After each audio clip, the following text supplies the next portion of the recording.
Hi everybody, welcome back to our channel. In this video, I'll be showing you the procedure on how can you refund Cash App payment.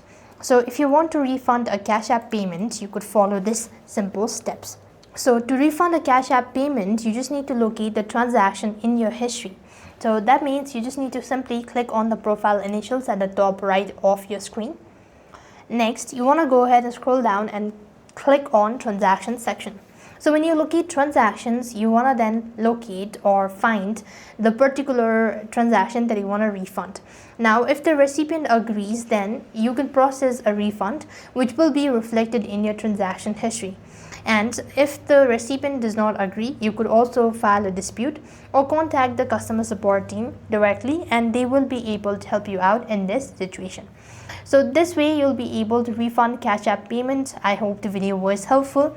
Make sure to like, share and subscribe. Thank you for watching. See you in the next video.